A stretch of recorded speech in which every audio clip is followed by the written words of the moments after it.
The prophecy and Kansa's fear Mathura was ruled by King Ugrasena, but his son, Kansa, was a cruel and tyrannical ruler. He seized the throne and imprisoned his own father. Kansa's sister, Devaki, was married to a nobleman named Vasudeva. During their wedding, a divine voice, or Akashvani, warned Kansa that Devaki's eighth son would be the one to kill him. Terrified, Kansa immediately wanted to kill Devaki, but Vasudeva pleaded for her life, promising that they would hand over every child born to them. Kansa spared her but imprisoned both Devaki and Vasudeva. Imprisonment and the birth of Krishna Kansa kept them in a heavily guarded prison and began killing their children as soon as they were born.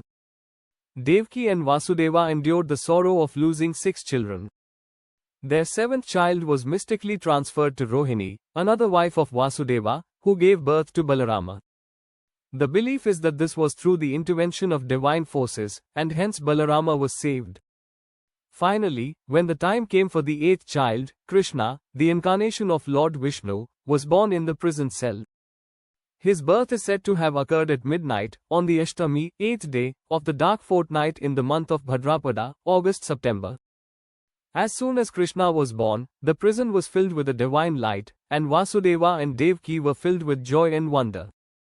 The divine plan. As part of the divine plan, Krishna's birth was accompanied by miraculous events.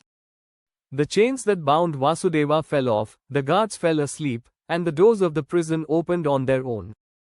Instructed by a divine voice, Vasudeva placed baby Krishna in a basket and carried him across the Yamuna river to the village of Gokul to the house of Nanda and Yashoda, who were cowherds.